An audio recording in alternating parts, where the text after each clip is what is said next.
অনেকে প্রশ্ন করে ইসলামের পক্ষে বাক্স, এক বাক্সের আহ্বান করছেন আপনারা, সারা দিছে অনেকে, আপনারা নাই।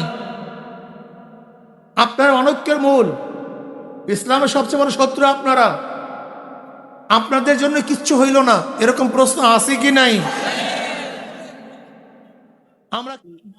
আমরা তো ভূত হয়ে গেছি, আমরা দালাল মালাল হইতে হইতে তো এই পর্যন্ত আসছি। হ্যাঁ, আমরা দালাল, কোনো সন্দেহ নাকি আল্লাহ আল্লাহ রসুলের দালাল। কি বলি, ইসলামের পক্ষে ঘোষণা দিয়েছিলাম, নেতৃত্বে ছিল, স্টিয়ারিং ছিল পিসাবুদের চরমনাই দামাত বরকাতুল আলিয়া। আমাদের দল, আমাদের গ্রুপ, আমাদের জামাত চলতেছিল মদিনার দিকে, ইসলাম হুকুমাত কায়েম করব। হঠাৎ করে দেখি স্টিয়ারিং চিন্তায় হয়ে গেছে, স্টিয়ারিংই হয়ে গেছে, ড্রাইভিং এ পিসাব চরমনাই নেই, অন্যজন। আমরা চলতেছিলাম মদিনার দিকে, হঠাৎ দিকে চলছে আমেরিকার দিকে। দল চলতেছে কোথায়? আগে চলতেছিলাম কোথায়? মদিনার দল আমেরিকায় যেতে পারে না, নেমে গেছি, অবস্থা খারাপ। চলন্ত জাহাজ থেকে, গাড়ির থেকে, রেলের থেকে, প্লেনের থেকে নামলে হালবাকুল থাকে না, কিন্তু তারপরেও মদিনাওয়ালারা, মক্কাওয়ালারা আল্লাহ আল্লাহ রসুলের কাফেলা করে দিয়ে নাস্তিক, বদমাশ, বেঈমানদের অনুসরণ করতে পারে না। দাও গালি, গালি দাও। আমরা স্পষ্ট বলি, শোনেন, ভালো মতো বিবেক দিয়ে চিন্তা করবেন। আপনাদের আবেগ এবং বিবেক, আপনাদের আবেগ এবং বিবেক নিয়ে আমরা ব্যবসা করি না। আপনাদের আবেগ এবং বিবেককে সিঁড়ি বানায়া ক্ষমতা যাওয়ার স্বপ্ন আমরা দেখি না। আমাদের মূল কাজ হলো আল্লাহ বলা লোকদেরকে আল্লাহর সাথে মিলিয়ে দেওয়া। কে থাকে পর্দার বয়ান তো এখন করাই যায় না, পর্দার বয়ান কেউ শুনতেও চায় না। এই শোনেন মুসলমানরা, মুমিনেরা, গোটা দুনিয়ার কোন পীর, কোন মুহাদ্দিস, কোন মুফতি কেউ যদি পর্দা না করে তারপরে পর্দা ফরজ। কেউ যদি পর্দাকে অস্বীকার করে সে বেঈমান। এই ভালো মতো ঈমান মজবুত করেন। এই জমানে ঈমান রাখাই তো কঠিন। ইসলামের নামে বেপর্দা মেয়েদেরকে নিয়ে বর্তমানে কথা কয় না। কি মানুষের ঈমানের মধ্যে এটা সন্দেহ হয় কি হয় না? এত বড়রা, এত বড়রা, এত বড়রা, তাহলে মনে হয় যেন কোনো ফাঁক ফুকর নাই, কোনো ফাঁক ফুকর নাই, কোনো ফাঁক ফুকর নাই। খবরদার, ফরজ ফরজি, কেউ না মানলে তারপরও ঈমান শিক্ষা দিয়েন। কেন নবী আলাইহিস সালাত কি বলছেন? এমন এক জমানা আসবে ঈমানের ঢাকা জ্বলন্ত কয়লা, জ্বলন্ত আংটা হাতের মধ্যে রাখা যত কঠিন, ঈমান হয়ে থাকা তার চেয়েও কঠিন। মজবুত থাকিয়েন, খবরদার, খবরদার। চরমোনাই পীর সাহেব দাড়ি ছাঁটলে বা দাড়ি কাটলি, দাড়ি ছাঁটা কামানো জায়েজ হয়ে যাবে? কথা কয় না। কোন মুহাদ্দিস, কোন মুফতির দাড়ি ছাঁটলে, কাটলি, দাড়ি ছাঁটা কাটা জায়েজ হয়ে যাবে? ঈমান মজবুত রাখেন, খবরদার। ঈমান হারাবেন না, খবরদার, খবরদার। যত বড় যেই হোক না কেন, বেপর্দা মেয়েদেরকে না মিছিল করা সম্পূর্ণ হারাম নাকি হালাল? হ্যাঁ, কাম করি হারাম, দাবি করি ইসলাম। আহারে, ইসলামী মদের দোকান ভালো না মদের দোকান ভালো? এর মধ্যে কোনটা ভালো কোনটা খারাপ বলেন তো? হ্যাঁ, কোনটা বেশি হারাম? ইসলামী মদের দোকান আর শুধু মদের দোকান। ইসলামী মদের দোকান আর মদের দোকানের মধ্যে পার্থক্য কি জানেন? বলেন তো। ইসলামী মদের দোকান লাগাইলে ইমান শান বেঈমান হয়ে যায়, আর মদের দোকান লাগাইলে বেঈমান হয় না, ফাসেক হয়। বুঝতে পারি না। কিন্তু ইসলামের মধ্যে মদের দোকান, কেউ যদি ইসলামী মদের দোকান লাগায় তার মানে ইসলামের মধ্যে মদ, তাই যেইটি ইসলামে নাই সেটি ইসলামের মধ্যে আনা, এটার নাম কুফুরি। বুঝাতে পারি না মনে করে। এক ব্যক্তি জীবনভর নামাজ পড়ে না, জীবনভর নামাজ পড়ে না, জীবনভর রোজা রাখে না, জীবনভর পর্দা করে না, অপকর্মের মধ্যে লিপ্ত ছিল, কিন্তু কলেমা পড়ছে, এই ব্যক্তি কেউ কাফের বলতে পারবে? কিন্তু কেউ যদি বলে নামাজ লাগে না, রোজা লাগে না, এক ব্যক্তি বেপর্দাও অপকর্মও করে কিন্তু কলেমা পড়ছে, বেঈমান, কিন্তু যদি বলে এটা বৈধ, ভালো মতো মনে রাখবেন, অস্বীকার এক জিনিস, আমল না করা ভিন্ন জিনিস। আমল না করা ভিন্ন জিনিস, অস্বীকার ভিন্ন জিনিস। খুব ভালো মতো মনে রাখবেন। এক ব্যক্তি বেপর্দা, ফাসেক, কিন্তু ইনিয়ে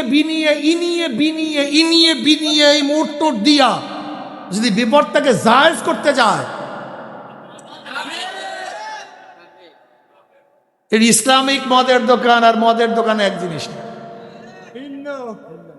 ইসলামের নামে বেপর্দা জনসভা, ইসলামের নামে বেপর্দা মেয়েদেরকে নিয়ে মিছিল করা, আর গায়রি ইসলামের দলের বেপর্দা মেয়েদেরকে নিয়ে মিছিল করা এক, ঠিক না? গণনা কি এক না কেন?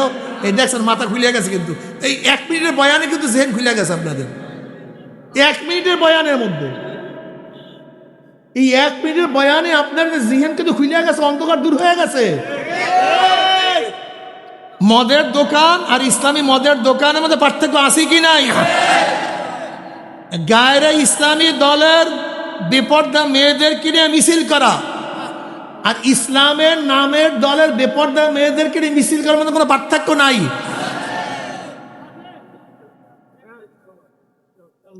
একটা হলো মদের দোকান আর একটা হলো ইসলামের নামের মদের দোকান।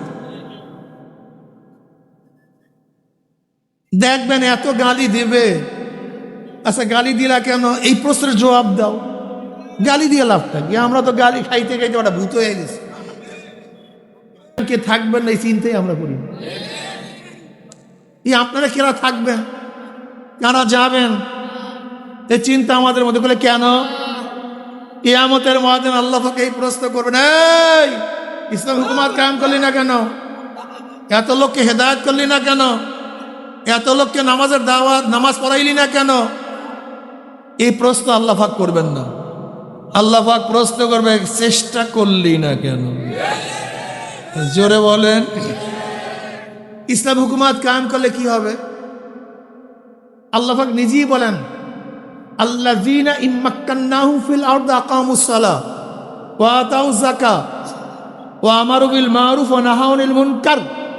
এরা এই গোষ্ঠী, ওই জাতি, ওই ব্যক্তি, আমি যদি তাদেরকে ক্ষমতা দিতাম, ক্ষমতা আসীন করতাম, ক্ষমতা বসাতাম, তাহলে প্রথম কাজ হচ্ছে নামাজ কায়েম করা। জোর বলেন কি? 1 নম্বরে কি? 2 নম্বর যাকাত আদায় করা, বলেন। 3 নম্বর সৎ কাজের আদেশ দেয়া। 4 নম্বর অসৎ কাজ থেকে, যদি ক্ষমতা ইসলাম যায়, ইসলাম ওনারা ক্ষমতায় ঢোকে, ক্ষমতায় আসীন হয়, 4টা কাজ। নামাজ, জোরে বলেন, 1 নম্বরে, 2 নম্বরে, 3 নম্বরে, 4 নম্বরে। আর তুমি ক্ষমতায় যেতে চাও ইসলামকে বাদ দিয়া, ইসলামকে জবাই দিয়া। অনেকে বলে যে আপনি আপনার স্ত্রীর পোশাক নির্ধারণ করবেন, অন্যের পোশাক নির্ধারণ করার দায়িত্ব আপনার না, রাষ্ট্রের না। তাহলে রাষ্ট্রের কাজটা কি? আপনি চিন্তা করছেন এই কথার মূল মিনটা কি হয়? যদি আপনি আপনারই কাজ করেন, তো সেই কাজটা আমরা করতেই আসি, সে কাজটা প্রত্যেকে ব্যক্তিগত করতেই আসি। ইসলাম হুকুমাত কায়েম করতে চান কেন? যেই কাজটা ইসলাম অনুযায়ী আমি করি, সেই কাজটা যেন সবাই করতে পারে, সেই ব্যবস্থা করা। যাই হোক, চরমনাওয়ালাদের কাজ হলো আল্লাহ বলা লোকদেরকে আল্লাহর সাথে নামাজি বানানো। জোরে বলেন, কি বানানো? কিন্তু কত লোক নামাজি বানাবে এই সংখ্যা আমাদের নির্ধারিত নেই, জানাও নেই, এটা আমরা বুঝিও না। আমাদের কাজ হলো দাওয়াত দেয়া। কে দাওয়াত কবুল করবেন অথবা করবেন না আপনি বুঝবেন, আল্লাহ বুঝবেন। ইসলাম হুকুমাত কায়েম করার জন্য সর্বোচ্চ চেষ্টা করা আমার দায়িত্ব। হবে কি হবে না জানি না, জানি। জোরে বলেন। নবী নূহ আলাইহিস সালাত 950 বছর চেষ্টা করে মাত্র 40, 70 বা 80 জন লোককে হেদায়েত করছে। নবুয়তের কোনো কমতি হয়নি। এখন বয়ান করতেছি, বয়ান করব। কেউ যদি নামাজ না পড়েন, আল্লাহ জিজ্ঞাসা করবে নামাজ পড়েলি না কেন? বরং প্রশ্ন করবে হক কথা বললি না কেন? সঠিক দাওয়াত দিলি না কেন? অধিকাংশ মানুষ দাড়ি রাখে না, তুই দাড়ির বয়ান কেন করো নাই? যেহেতু তোর বড় লোক মুড়ি ছুটিয়া যাবে, এর জন্য দাড়ির বয়ান করস নাই। কথা কয় না, জিব্রা টানিয়ে সত্য কথা বলি নাই। সুদের বয়ান করস না কারণ তোর বড় লোক বন্ধুরা ছুটিয়া যাবে, বুড়ি ছুটিয়া যাবে। অধিকাংশ বড় লোক সুদের সাথে জড়িত। তুই পর্দার বয়ান করস না কেন? যেহেতু অধিকাংশ মানুষ পর্দা করে না, এর জন্য তুই পর্দার বয়ান সারিয়া দিস। যদিও মানুষ তোকে দরবেশ মনে করছে, পীর মনে করছে, কিন্তু আমি মাওলা তোর কলবের দিকে তাকাইয়াছিলাম নাকি?